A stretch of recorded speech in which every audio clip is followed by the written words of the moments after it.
Hello, everybody. We are back on this beautiful July day. I say beautiful, but I'm not really into the heat, but it's sunny, and that's what counts. As you can see, Chevar is in the tropics somewhere, but through technology, we are able to connect. Anyway, welcome. As we say in our intro, good morning, good evening, whatever time of day you're here for, we are happy to have you. Thank you for joining us today on The Solution. Nothing changes if we change nothing. Hey, Chevar. Hey, what's up, Ronnie? Good morning, good afternoon, good day. Like you said, depending on where you are. I'm happy. I mean, like you said, July is upon us. If you look at my background, I'm somewhere in the tropics. I have my tropical shirt on right now.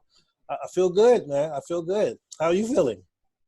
I'm feeling pretty good too. Of course, I'm about, let me see, 3 days from taking a week-long vacation. So I'm excited.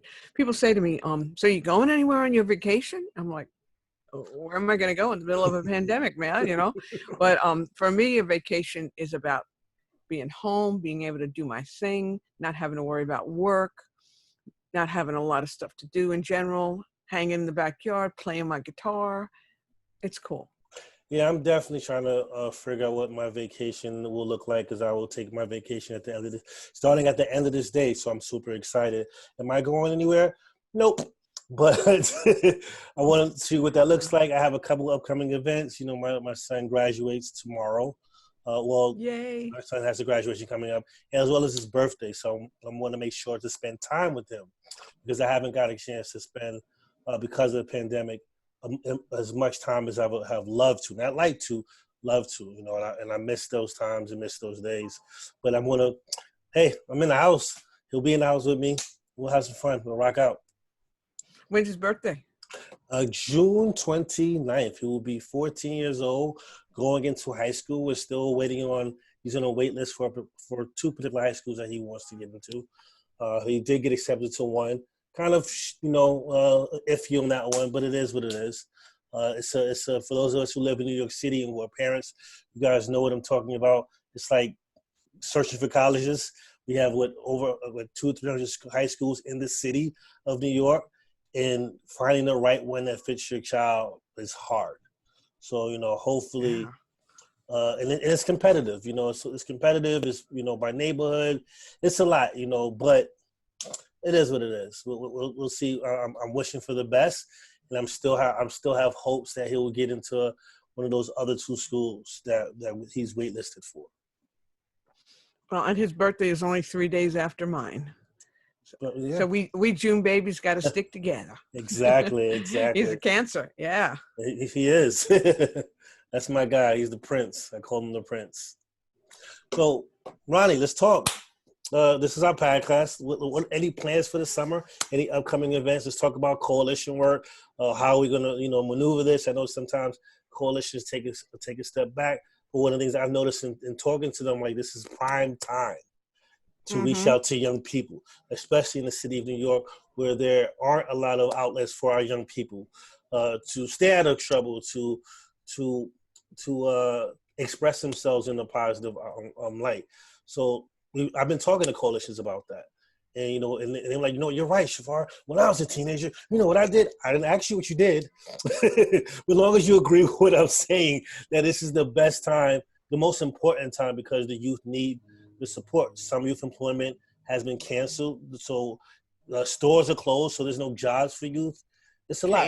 Camps are closed. Pools are closed. It's going to be a bit much this summer. It's going to be a different summer, Yeah, and I think you make a really good point, because it's so important that we, as the coalition leaders, the prevention leaders, the caretakers, that we plan different things for young people. This is not a summer as usual, and we can't approach it like that. We've got to get creative. One of the things, we had a New York City Pop, an NYC Pop meeting this morning. Yesterday was a general meeting, as you know, but today we had our research and data team. And for those of you who haven't heard about NYC Pop, it's a conglomeration of maybe 15 coalitions that we work with. We've come together to put out the same message at least once or twice a week. And one of the things we talked about today was the 40 developmental assets. And for those of you who aren't familiar with it, the Search Institute came out with these assets decades ago. that the more of these assets a young person has in their lives, the better chance they have of having a healthier, more successful life, not going down the path of drugs, of violence, of negative self-destructive behaviors. And we decided that we want to highlight it we're going to be having a youth empowerment month, as we talked about. And our posts, we want them to reflect the assets. And the first one, I'm looking at my notes, was positive identity. And that is so important to provide that for young people. We were looking at the kind of things that people can do to create that positive identity. And one thing we're looking at is a vision board, how a parent can construct a vision board with their child and really help them look at their lives and do a trajectory. I know for me, it's always helpful, even at this point, when someone will say to me, where do you envision yourself in 5 years? So we're really excited about those assets. There's 40 of them. We're going to highlight one each week. We hope you will follow us on our different social media platforms. And at the end, we'll definitely make sure that you have those links. We'll say them. Maybe we'll even put in a slide with it at some point where it'll show those links. So we're really excited about that. So that's part of the summer activity, looking how we can support those assets and how we can build our programming and our lives around the 40 developmental assets framework. I'm just going to share. I know that's a brilliant idea. I actually did that activity, the vision board with my family in the winter time, just to see, what are their aspirations and how I can help, my children succeed in those. And I think one of the things that I've noticed with my son is like the identity. How do you identify yourself? Like, what do you see? So I think that part is an intricate piece when you're thinking about your vision board. When like, who are you right now? Who do you see yourself in the future as? At this moment, you're a teenage boy, but in the future, you may be an adult. You may be a college student. You may be a parent, or whatever the case may be. What does that look like? And what are your aspirations? Do you want, like, my son is big into botany, so he loves plants and stuff like that. He loves plant life. He also likes animals and in marine life. So those are the schools that he wants to get into. So I think putting yourself in a space of success and also participating in those things. So if you love botany, and I always say to him, like, let's go visit a garden or something. Let's go to the botanical gardens. Let's go to the Brooklyn Botanical Gardens, the Bronx, and so forth. Or if he's into marine biology, let's go to the aquarium in Brooklyn. So just to support those visions and ideals for our young people, and that helps with the positive identity. I think that's brilliant. I have to think back to when I was a youth. What did positive identity look like to me? Being strong, being forward thinking, being different. Being thinking outside of the box. Everyone else wore blue, and I threw on a pink shirt. Like, I could care less. And I thought it was cool. I have pink on my shirt right now. I thought, and I thought for me being an individual, I know for me being an individual is positive identity. I think we should express that with our young people, that being different, being an individual is okay. You don't have to conform. You don't have to be like Joe Schmo or John Bat, whatever the case may be. You can be yourself. So I think this is going to be great. This is going to be a great campaign for the summer. Yeah, and each week we'll highlight one, but we'll have activities and ideas that parents and neighborhoods and people who support youth can try. I'm going to read just a little blurb about those 40 developmental assets. We talk about risk and protective factors, and these are the things that either put young people at risk for going down certain paths in life, or they protect them from going down those. And the 40 developmental asset framework focuses on those protective factors.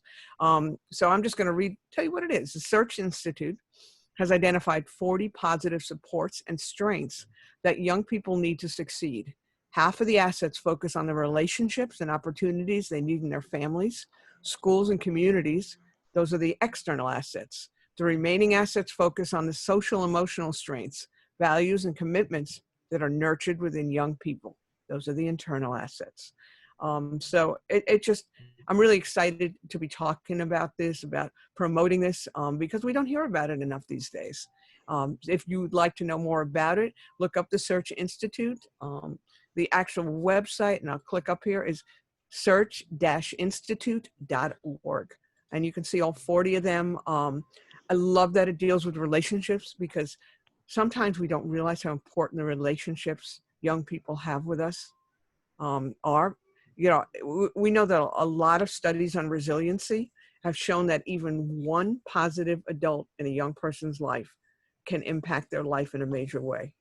It can help them make those choices that either lead them down a path of destruction or down a path of success and health and wellness.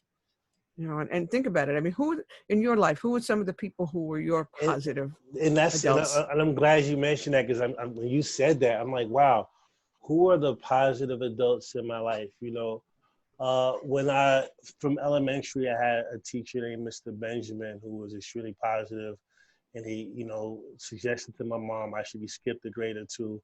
Mom was like, no, but like it just made me feel good about myself that, you know, someone thought I was intelligent or thought I was smart enough to advance and be ahead. You know, in middle school, around the junior high school, I had a science teacher whose name was Mr. Safola. He was my science teacher for, I think, 2 or 3 years, because I was again in the accelerated program. I was an honor student, and he, you know, he recommended me to go to a program like a sleepaway program. But again, my mom didn't want to let me go, so she's, you know, mommies, they want to keep on to their boys. Right. So I mean, and I'm not, and you know, I missed out on those. But the fact that I had these people in my life who actually believed in me, and then in high school I had a science teacher who ended up becoming my pre-med teacher, because we were allowed to choose electives. Um, and his name was Mr. Schumann. I'm looking off into the sunset, into the sun, because I'm trying to remember the names. Mr. Schumann, and he was like, you know, he challenged me, and in a positive way. You know, he actually got my first internship, helped me get my first internship as an environmental studies student. So I was a green team, you know, and I worked at this museum. Yeah, so yeah, I'm sharing a lot. I worked as a green team as an intern, and I ended up being hired there. In my first stint in college, the one professor that was a positive uh, person to me was Professor Brown. He was both my marketing research. I'm a part of every marketing research team, That's your subcommittee, thing. and my advertisement professor. So those are the two classes I love the most, that actually stuck out to me. It stuck to me to this day. And I currently have a mentor, Dr. Fullard, who is an amazing gentleman, who is a positive influence on my life and always checks in to see how I'm doing. And I'm gonna let him know that he's been shouted out on this podcast, as he actually shouted me out recently. But yeah, but having those positive people in your life, you know, are important, man. You know, they help remind you that you are a person, that you can be Hmm. successful, because a lot of us, not a lot of us, some of us, you know, I couldn't say a lot of us, or sometimes surrounded by negativity or disbelief, you know, because Hmm. you know, because the previous generation didn't make it, you know, so they'll use that as a way to, you know what, you know, the bar isn't set so high. Hmm. So having those positive people in your life helps you raise the bar, and they help challenge you, but in a positive way, you know, and push you in the direction of success. And that's what I, you know, prior to me coming to the PRC, Prevention Resource Center, I was a program director. And that's one of the things that I prided myself on being, was a positive influence on young people. You know, Hmm. I remember I actually had to write a paper or a speech the other day and present on a panel. I didn't share this with Ronnie, but I was on a panel talking about this, and I talked about the work that I did and how hard it was for me to move on, because the students didn't see a lot of men in the type of work that I did. Hmm. They didn't see a lot of men of color in the work that I did. But to see me, they saw me as a role model. They would, like, some of them would say to me, "I want to be like you." And in my mind, I'm like, I'm ready to move on. But I say that now because I have moved on. But then I wouldn't say that to them. Like, you know what? I do this because I'm also a parent myself, and I want to make sure that if I'm doing this for these children, in my mind, someone is doing it for my children.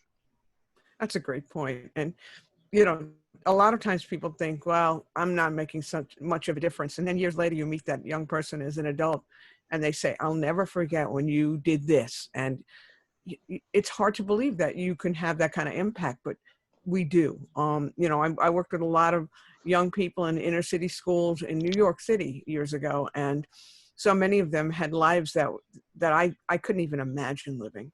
But I tried to be that positive person, as did some of my coworkers. And all these years later, I'm back in touch with so many of them because of social media. And you know what? They've made it.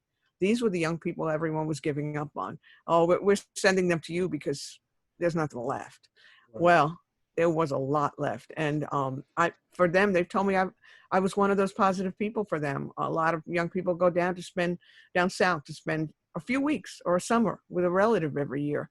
That's a saving grace for them. So never underestimate the power you have in a child's life just by loving them and supporting them, setting boundaries. And that's all part of this 40 developmental assets. So I'm excited that we're going to be doing that. Again, I hope people will reach out, follow us on social media, get to see those posts, because we really try to provide a lot of information. As you were talking to, I'm like, who are the people in my life? I mean, my mom was definitely one of them. She always believed in me. And I did travel down the path to drugs and addiction. And, I've been in recovery a long time now, but I still had a basic sense of values that came out of those people in my lives and a belief in myself. And I think back, and one of the people who probably had the most influence on me, I knew for just 3 weeks. And that was a counselor in Camp Moonbeam. It's funny, all these years later, we're talking about over 50 years. This was 55 years ago. I went to Camp Moonbeam and I got sick that summer. I was away for 3 weeks and got sick for about a week of it. And Martha, my counselor, played guitar. And I played guitar, but I didn't really know my path yet in my guitar playing. And she would take me and we'd go out, like, because I'd been sick, I couldn't do a lot of the activities. She would take me to like a cliff somewhere with our guitars, and she'd teach me Bob Dylan songs and all the folk songs of the time. And she laid the groundwork for me. And that made me a better guitar player. It gave me a greater knowledge of my talents and what I wanted to be able to do. And I've been playing guitar ever since. And I went on to become a professional musician. So, that's been my saving grace. Well, I see that we have a special guest who we didn't mention who they are, but I'm going to say, can we take a quick break? And we don't need to take a break. Our guest is here. Yeah. Oh, let me fix my settings here. So while our guest sets up their settings, I also want to give a shout out to my mother, an extremely positive driving force in my life. I love my mom with every fiber of my life, of my being rather. Like, she knows that. I tell her that every other day, sometimes every day. Like, I'll text her and she'll say, when we're on the phone, she'll say, I love you. And my response is, I love you more. So we'll go back and forth. I love you more. I love you more. So we'll go back and forth. And finally, one of us hangs up. Well, I see Janet now. Yeah. Hi, Janet. Hey, hi, how are you? I see, I like it, so interesting. I'm boring here. Well, Chevar's in the tropics somewhere, at least the Zoom tropics. But he looks like he's ready for vacation. I've got the cover of our podcast, and the top actually says the solution, and nothing changes. We change nothing, and it looks like I'm being run over by a train. But that's the 3 train, which I take to go to work every day when I'm physically going to work rather than remotely. Right. Well, we asked Janet to join us today because Janet is a pioneer in the field of prevention, and she's about to retire after, I'm not going to say how many years. We'll let her talk about that. She's only 28. What do you mean? Well, we're going to miss her terribly, but Janet, we thought this was a great opportunity just to talk with you and hang out and have you, talk a little bit about all the work you've done in the field of prevention, because you've done so much. And, we feel people can really learn from you. So maybe before I say anything else, you can give a little intro about yourself and tell people whatever you want to share.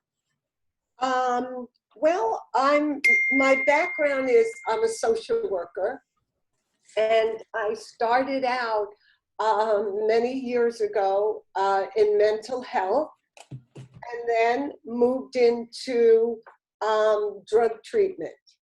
alcohol and drug treatment. And I spent many years in various programs. And then from drug treatment, I moved into prevention. And I have to say, I wasn't quite sure of what that shift would look like, coming from treatment for so many years. But I went into prevention as a community worker, which was a huge shift for me because in treatment, it was one-on-one or group work. It was not environmental. So it was a huge shift to be able to make that transition. But it ended up being easy for me because I realized that I've always had the passion to help whomever my client was, always. And I took that passion with me in prevention, in the prevention field. So, which was different. I had to start with, what's this community? I had to, like, boots on the ground, literally get to know the community, walk around. So the first community was Throgs Neck. And I didn't know anything about it, wasn't aware of the culture and the history because there was generations and generations of people drinking down by the beaches. Mm-hmm. So it was grandparents, parents, children. So there was a lot to learn, but I felt that I had to learn and I had to understand. And then I took some of those skills when we were asked to help out with another community coalition in the South Bronx. And I felt that I can't do this work no matter what community I'm working in if I don't have that passion and respect for the community.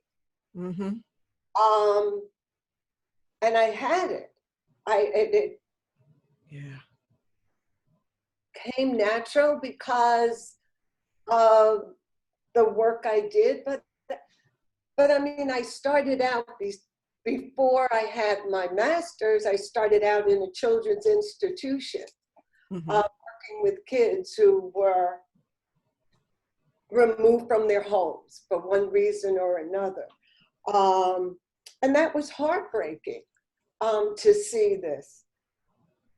So I just felt like, you know, I went into the full circle, hitting all areas of the field and worked with adults, worked with children, and then coming together, working with the community, it brings it all together for me. It's great the way you put that too, that we have to look at the whole in order to really help everybody. We can't just look at one piece of it. No, the whole, every part of it. And I didn't realize it when I started over 20 years ago in prevention. And, you know, Ronni, maybe you're aware of this too. We didn't have the spiff. We didn't have all the theories that Mm-hmm. we have now. So Right. years it evolved. And then I realized that those theories really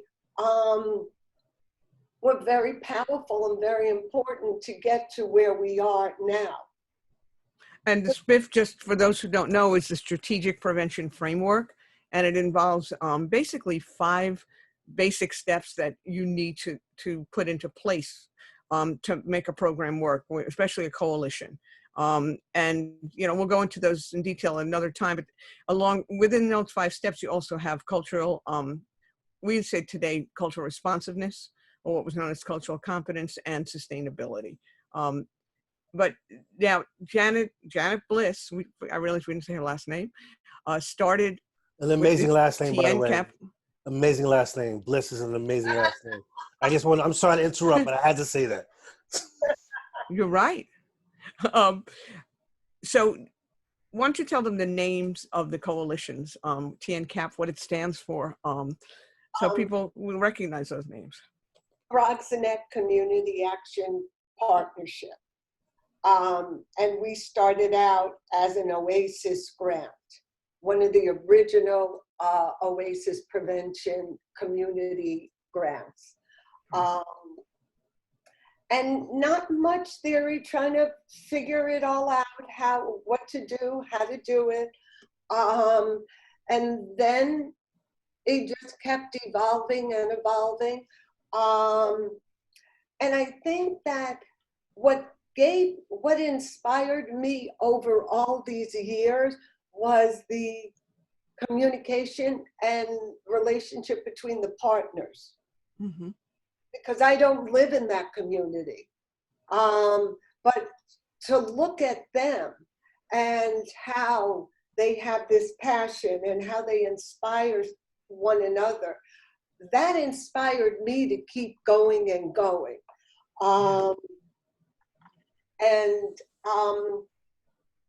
So then 5 years ago, we had had the DFC grant for the 10 years. Drug-free communities, federal grant. Communities grant. Then 2012, along with the DFC grant, we also had the OASIS 5th SIG grant. Prevention First, it was called. And there was a little money left over, so we were allowed to use that money to mentor another coalition. And it was brought to our attention by the Bronx DA's office that Forward South Bronx can use some help in direction. So we put our money into mentoring them. And that was so exciting. It was another new community for me again, another one. I did not have to do the work because we had the chairperson, we had people already involved. So I did not have to do as much as the boots on the ground type of work. But I think I did have to understand and learn the community, and through the people, through reading, and it was amazing. And what happened, so we did get the DFC grant. We're at the end of the first 5 years. Which is hard to believe. I mean, I remember when they got it. Then we were in the process of writing for the next 5 years. And I said to our evaluator, Marguerite Grobert, I want to do some focus groups. I want to understand the heroin history, even though I know our youth are not really using heroin at any great numbers. But I want to understand part of the history of the South Bronx. I want to understand it because I think that will help me in telling the story, as they say in writing the DFC, to tell the story of the community. So we got together through the coalition, a group of old-time men, my age. Mine too. You guys are only 28. Stop it. You're only 28. No, I'm not going back there. Their story was amazing. Yeah. I said to them, they have to take the show on the road. It was so powerful. And then they talked about how it was during the era of the Vietnam War, and that there was, coming from the South Bronx, there were no jobs. Drugs were easily available, and then a lot of them went to the war, came back not feeling accepted by the community because of the history of Vietnam War, Sure. and then turn to drugs. If they didn't already do it when they were in Vietnam, they were doing it now. Mm-hmm. And it was just, it's like, this is what's happening right now. It's like history is again repeating itself. And they talked about definitely social and racial injustice. So it was just so powerful. And we put this in the ground, Mm-hmm. this story. And we had to relate it because we weren't using heroin. But each one of those guys said at the age of 12, they started with alcohol and marijuana. Mm-hmm. So that's our story. And here we are in another health pandemic, another social injustice, racial problem in this country. And we don't want history to repeat itself. We need prevention. Yeah, what I mean, and what a reason for prevention. All of these factors have created very dangerous situations. I mean, we already had an epidemic here in this country. It's been building for years, and all of the stress and everything going on over the last 3-4 months is just exacerbating that. So our prevention efforts are even more valuable now. I mean, I don't know about you, but when I started in prevention in '89, and I thought, I'm going to work so hard, I'm going to work myself out of a job. Well, I can see that I'm never going to work myself out of a job because this is an ongoing issue. But maybe we can make a dent. And that's where I'm at now. And I've had to say, okay, what can I do? But I think the work you're doing in the communities that you've been doing it in has made a dent. It has impacted people. You know, I've always been so impressed with those two coalitions because they're really doing something. How have you seen the mission or the work change, if you have, during this whole quarantine period?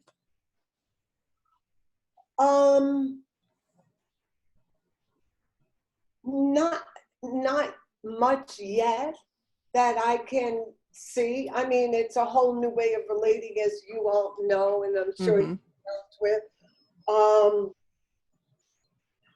Well, I have to say, your campaigns are amazing. Thank you. Absolutely amazing. Our campaign. How Yeah, you guys actually are the ones who came up with the idea that evolved into NYC Pop. but I've been so busy doing other things that, you know, everybody else has contributed but me. And then how you moved into what's going on with the racial injustice, that was beautiful, beautifully done, heartwarming. And again, it brings us all together as like a community. Mm-hmm. No matter where we're from, although I am originally from the Bronx. So am I. And no matter what our, race is, this is bringing us all together, and nothing else has brought communities together in my lifetime, not the Vietnam War, not,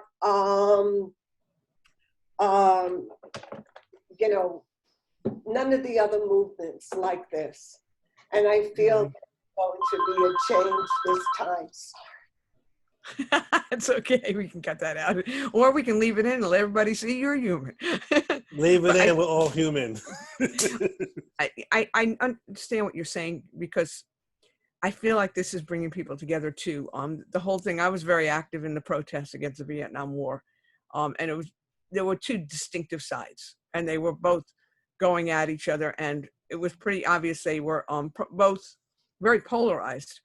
Mm-hmm. I'm still seeing that, but there's a lot of people who have crossed over and finally said, enough is enough. This is about equity. This is about human rights. This is about people receiving what they need to succeed in life.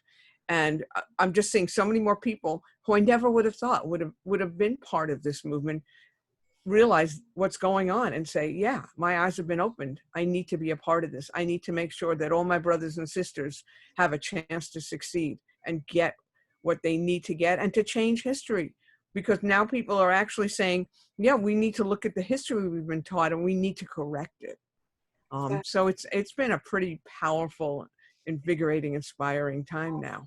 And my children who are adults, Mm-hmm. they've been protesting several days. They've been out there. So, you know, other than being a parent and worried about their safety, I'm proud of them. I'll bet. But you know, I think that this is part of, all of this is part of prevention and community work. And I think you have to have that passion to be able to, you have to have theory, you have to understand it, you have to take the theory and your passion and then combine them. Mm-hmm. Yeah, that leads me to what I was going to ask you. People starting out in this field, and I think we've both been so excited to see all these wonderful new faces out there. What would you say to somebody starting out in the field of prevention to guide them? You know, what's your message to them? Okay, which is what I've been passing along to the people that I work with the two coalitions, is, again, you have to understand the theory of coalition work and read up, but then you have to immerse yourself in the community and you have to see that connection, that bridge, and how to make it work. And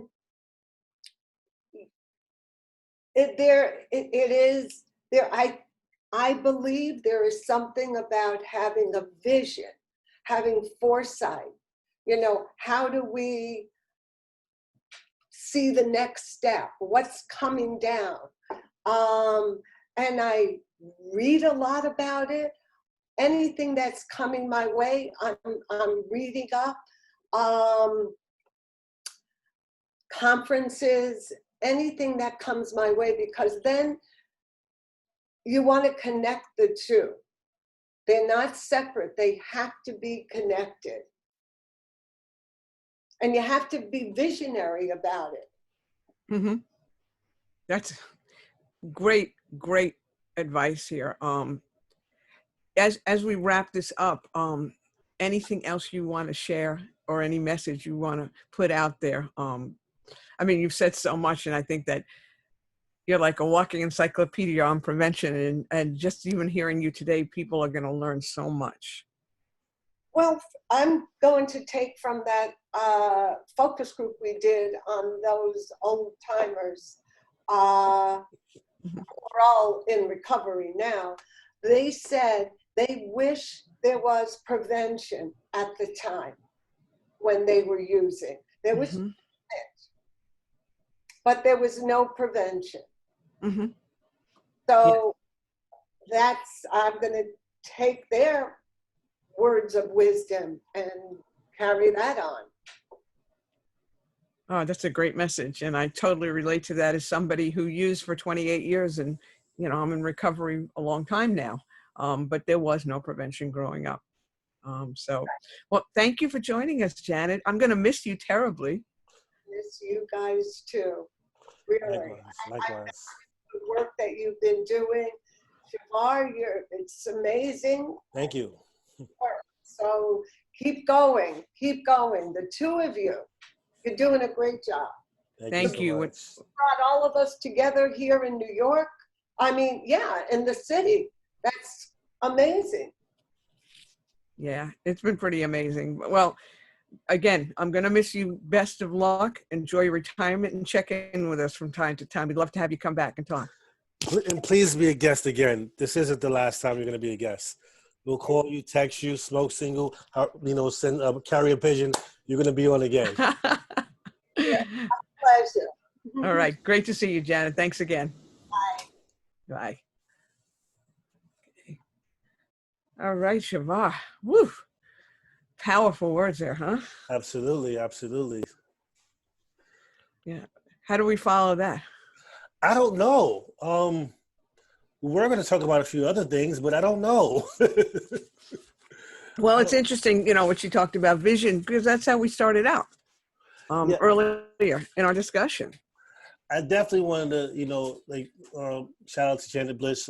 She said a lot, and I listened, and I always talk about listening, and I absorbed some of those things. And one of the things you asked her about advice for those who are new to prevention or once again to prevention.